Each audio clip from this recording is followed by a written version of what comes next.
There's a wonderful diagram right in the first chapter where you talk about employee engagement as a precursor, or understanding employee engagement as a precursor to understanding physician engagement. And now we have majority physicians who are employed.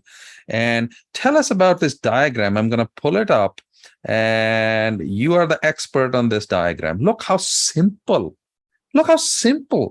and beautiful this thing is. Tell us about this one. Well, this is a diagram that is actually tied to research that's been done in several dozen higher ed organizations in the area of industrial psychology, leadership, management, et cetera. And sometimes we try to make engagement too complicated. Mm-hmm. And if you really look at employee engagement, there's miles high of research that shows employee engagement is really tied to what I do, the Mm-hmm. organization in which I do it, and the rewards that I get from it. And those rewards are not just financial. Mm-hmm. We know for years that the research has said, do you have a best friend at work? Do you enjoy interactions with your immediate supervisor?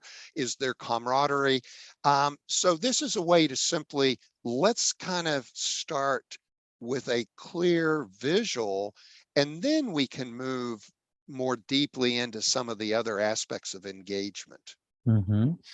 I think that just this diagram, in your mind, what is the most important thing on the leader's end, and what's the most important thing on the doctor's end, the physician's Mhm. end? I think I'll start with the physician end. Mm-hmm. Let's go back to why almost all physicians start that journey, that very long journey that, as I think of my own career, by the time I reached Children's Hospital Medical Center in age 30, 31, and ultimately at Ohio State University Medical Center, Mm-hmm. I was seeing physicians who were the same age as me starting their very first year in practice. Mm-hmm. And I'd had all 10, 11 years of growing and trying things out. And in the meantime, they're in med school, they're in residency, they're in fellowship, Mm-hmm. they're doing all kinds of training and not having as many opportunities in the broad leadership sense to do that. So Mm-hmm. I think it's important that you think about what role and what road to have the physicians taken. Then on the executive side, and I remember my very first boss, Sister Mary George at Claremont Mercy Hospital, saying to me, Carson, you've not worked in hospitals before. Let's talk about what they're all about. Mm-hmm. And she put her fist out. Mm-hmm. And this was literally my orientation. I spent 2 full days with her, day 1 and day 2, just one-on-one, almost the whole day with Sister Mary George. And Mm-hmm. this was one of the first things she told me. She said, the fist, that's our patients. Mm-hmm. And the physicians use our hospital staff, a lot of it our nurses, our aides, Mm-hmm. to 24/7 surround those patients. But don't ignore the importance of the physicians in this process. And Mm-hmm. so she started me out in that first year. In my 1 year orientation, first time at Claremont Mercy, saying, you're going to spend some significant time with our physicians, with a surgeon in the OR, following Dr. So-and-so around for several days, going with him to his office, Mm-hmm. with primary care physicians, with the radiologist. You're going to spend an entire shift one weekend, maybe 2 or 3 weekends in the ED. So I Mm-hmm. think, first of all, I think I'm trying to send the signal to those who aren't physicians. With due respect, I think you need a deeper understanding of what physicians are. And in fact, we have one wonderful chapter in the Mm-hmm. first volume talking Mm-hmm. about who are these physicians? Mm-hmm. Mm-hmm. Because oftentimes as administrators, we tend to simply look at them as, oh, it's the one or two who are yelling and screaming about parking situation, the EHR or this or that, and they're just not engaged. Mm-hmm. Quite frankly, physicians are among the most engaged people in society. Look Mm-hmm. at what they have done in terms of Mm-hmm. their education track.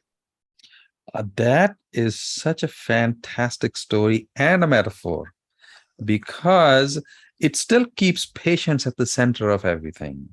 Like when the concept came about patient-centered care, one of the senior psychiatrists, Jean Fawcett, he said, well, what other kind of care is there? So Uh, we don't have to tell physicians that it's patient-centered care, because it is patient-centered care. However, that a difference between a physician who's engaged and who will be the powerhouse, and a physician who is maybe disengaged and burned out, is huge.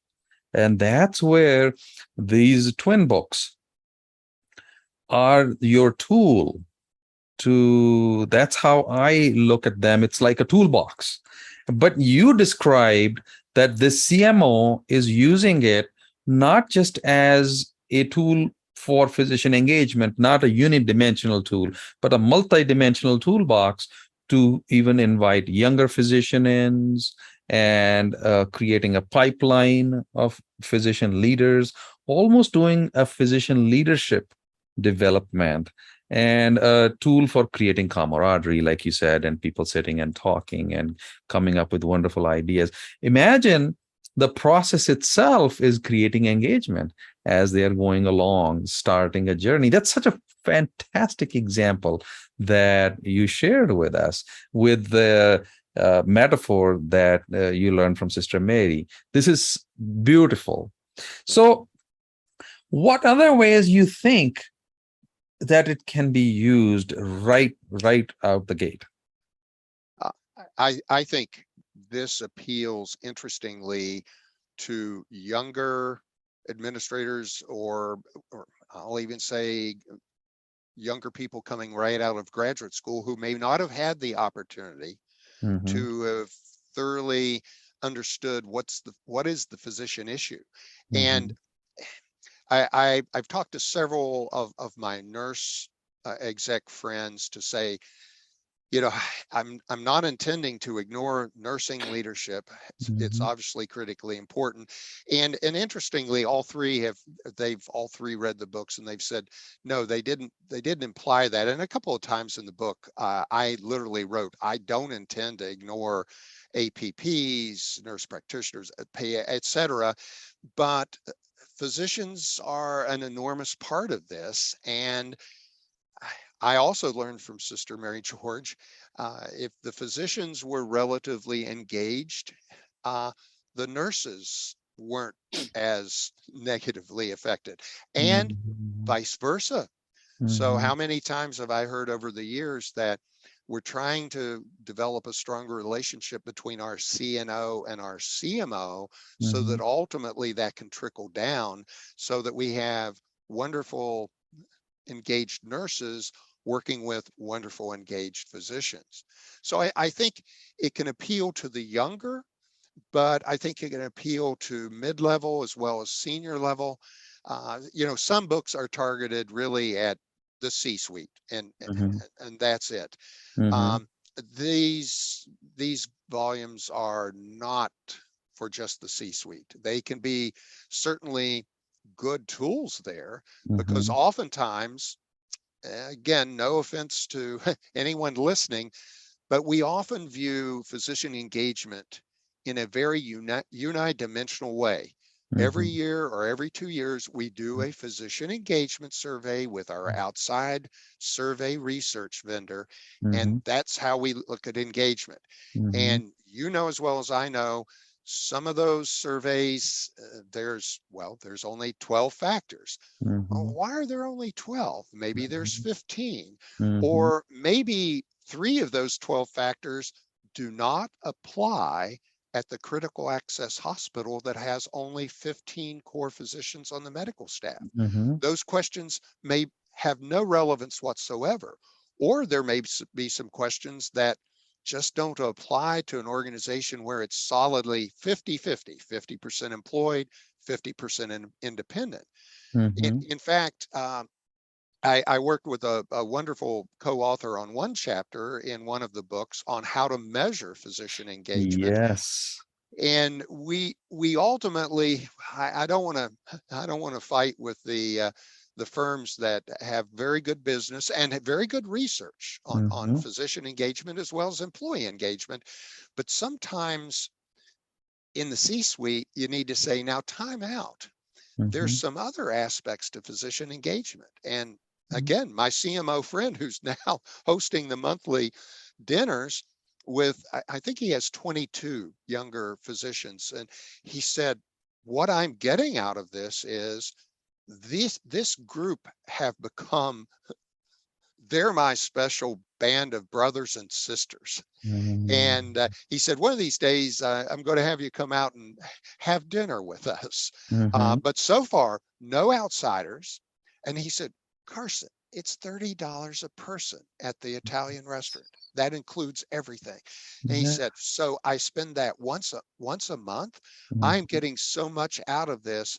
Mhm. And I know in that room Mhm. are future chiefs of staff, future CMOs. These younger physicians are just eating it up.